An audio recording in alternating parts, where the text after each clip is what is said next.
5वां स्कंद 8वां अध्याय। भरत जी का मृग के मुंह में फंसकर मृग योनि में जन्म लेना।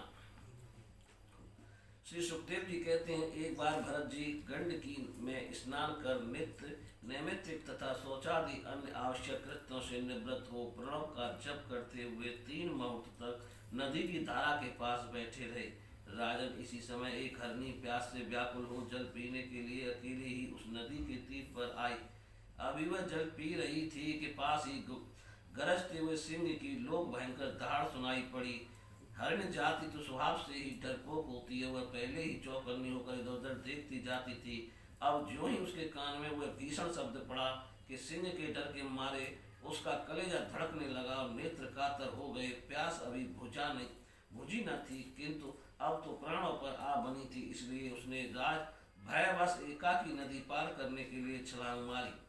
उसके पेट में गर्भ था, अतः उछलते समय अत्यंत भय के कारण उसका गर्भ अपने स्थान से हटकर योनि द्वार से निकलकर नदी के प्रभाव में गिर गया। वह कृष्ण मृग पत्नी अकस्मात गर्भ के गिर जाने, लंबी छलांग मारने तथा सिंह से डरी होने के कारण बहुत पीड़ित हो गई थी। अब अपने झुंड से भी उसका बिछोह हो गया, इसलिए वह किसी गुफा में जा पड़ी और वहीं मर गई। राजर्षि भरत ने देखा कि बेचारा हरनी का बच्चा अपने बंधुओं से बिछुड़कर नदी के प्रभाव में बह रहा है। इससे उन्हें उस पर बड़ी दया आई और वे आत्मीय के समान उस मात्रहीन बच्चे को अपने आश्रम पर ले आए। उस मृग छोने के प्रति भरत जी की ममता उत्तरोत्तर बढ़ती ही गई। वे नित्य उसके खाने पीने का प्रबंध करने, व्याध आदि से बचाने, लाड़ लड़ाने और पुचकारने आदि की चिंता में ही डूबे रहने लगे। कुछ ही दिनों में उनका यम नियम और भगवत पूजा आदि आवश्यक कृत एक एक करके छूटने लगे और अंत में सभी छूट गए।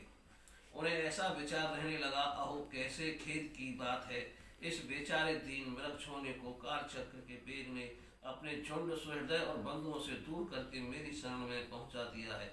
यह मुझे ही अपना माता पिता भाई बंधु और यूथ के साथ ही संगी समझता है।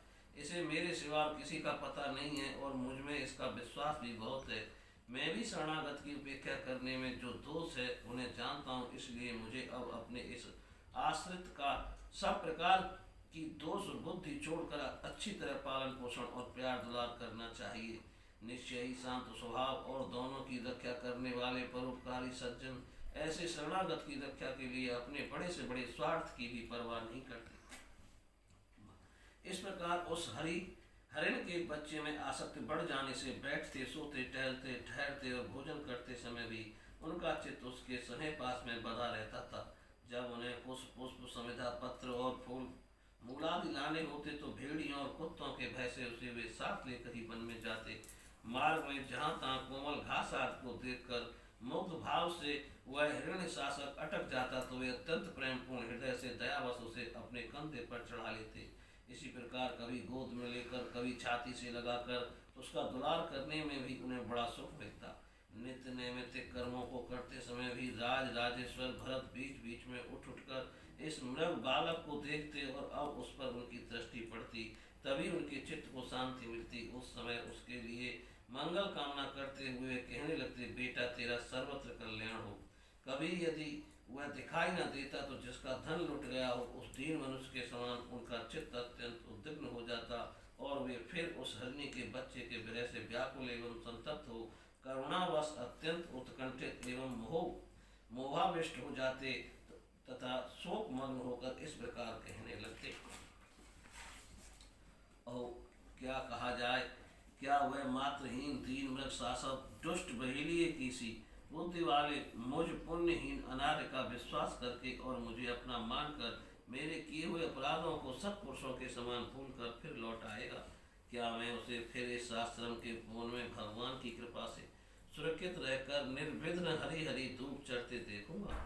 ऐसा ना हो कि कोई भेड़िया कुत्ता गोल बांध कर बिचरने वाले शुक्र आदि अथवा अकेले घूमने वाले व्याध आदि की उसे खा जाए। अरे संपूर्ण जगत की कुशल के लिए प्रकट होने वाले वेदत्री रूप भगवान सूर्य अस्त होना चाहते हैं, किंतु अभी तक वह मृगी की धरोहर लौट कर नहीं आई।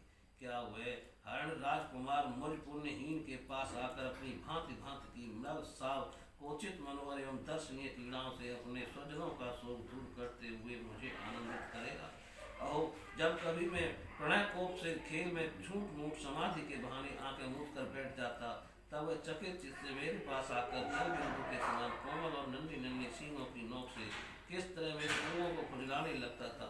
वे कभी कुशों पर हवन सामग्री रख देता और वे उन्हें दांतों से खींचकर अपवित्र कर देता, तो मेरे डांटे टपने पर अत्यंत भयभीत होकर उसी समय सारी चक्कू छोड़ देता और ऋषि कुमार के समान अपनी समस्त इंद्रियों को रोक कर चुपचाप बैठ जाता था। फिर पृथ्वी पर मृग शावक के खुर के चिन्ह देख कर कहने लगे, अहो, इस तपस्विनी धरती से ऐसा कौन सा तप किया जो उस अभिनीत कृष्ण सार किशोर के छोटे छोटे सुंदर सुखकारी और सुकोमल खुरों वाले चरणों के चिन्हों से मुझे, जो मैं अपना मृग धन लुट जाने से अत्यंत व्याकुल और दीन हो रहा हूँ, उस द्रव्य की प्राप्ति का मार्ग दिखा रही है और स्वयं अपने शरीर को भी सर्वत्र उन पद चिन्हों से विभूषित कर स्वर्ग और अपवर्ग के इच्छुक द्विजों के लिए यज्ञ स्थल बना रही है।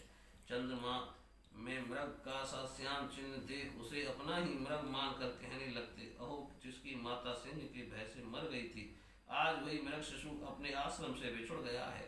अतः उसे अनाथ देखकर क्या वे दीन वत्सल भगवान नक्षत्रनाथ दयावश उसकी रक्षा कर रहे हैं? फिर उसकी शीतल किरणों से आह्लादित होकर कहने लगते, अथवा अपने पुत्रों के वियोग रूप दावानल की विषम ज्वाला से हृदय कमल दग्ध हो जाने के कारण मैंने एक मृग बालक का सहारा लिया था, अब उसके चले जाने से फिर मेरा हृदय जलने लगा है, इसलिए वे अपनी शीतल शांत स्नेहपूर्ण और बदन सलिल रूपा अमृतमय किरणों से मुझे शांत कर रहे हैं। राजन, इस प्रकार जिनका पूरा होना सर्वथा संभव था, उन विविध मनोरथों से भरत का चित्त व्याकुल रहने लगा। अपने मृग शासक के रूप में प्रतीत होने वाले प्रारब्ध कर्म के कारण तपस्वी भरत जी भगवत आराधना रूप कर्म एवं योग अनुष्ठान से च्युत हो गए, नहीं तो जिन्होंने मुख्य मार्ग में साक्षात विघ्न रूप समझकर अपने ही हृदय से उत्पन्न दुरज पुत्रादि को भी त्याग दिया था, उन्हीं की अन्य जातियां हरिण शिशु में ऐसी आसक्त कैसे हो सकती थी। इस प्रकार राजर्षि भरत विघ्नों के वशीभूत होकर योग साधना से भ्रष्ट हो गए और उस मृग छोड़ने के पालन पोषण और लाड़ प्यार में ही लगे रहकर आत्मस्वरूप को भूल गए। इसी समय जिसका टहलना अत्यंत कठिन है जिसका टलना अत्यंत कठिन है, वह प्रबल वेगशाली काल चूहे के बिल में जैसे सर्प घुस आई, उसी प्रकार उसके सिर पर चढ़ आया। उस समय भी वह हरण शासक उनके पास बैठा पुत्र के समान शोकातुर हो रहा था। वे उसे इस स्थिति में देख रहे थे और उनका चित्त उसी में लग रहा था। इस प्रकार आसक्ति में ही मृग के साथ उनका शरीर भी छूट गया। तदंतर उन्हें अंतकाल की भावना के अनुसार अन्य साधारण पुरुषों के समान मृग शरीर ही मिला, किंतु उनकी साधना पूरी थी, जिससे उनकी पूर्व जन की स्मृति नष्ट नहीं हुई। उस योनि में भी पूर्व जन की भगवत आराधना के प्रभाव से अपने मृग रूप होने का कारण जानकर वे अत्यंत पश्चाताप करते हुए कहने लगे, अहो, बड़े खेद की बात है, मैं संयमशील महानुभावों के मार्ग से पतित हो गया।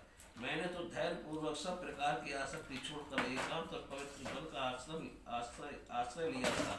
वहाँ रहकर जिस चित्त को मैंने सर्वभूतात्मा श्री वासुदेव में निरंतर उन्हीं के गुणों का श्रवण मनन और संकीर्तन करके तथा प्रत्येक पल को उन्हीं की आराधना और स्मरण आदि से सफल करके स्थिर भाव से पूर्णतया लगा दिया था, मुझ अज्ञानी का वही मन अकस्मात एक नन्हे से हरण शिशु के पीछे अपने लक्ष्य से च्युत हो गया।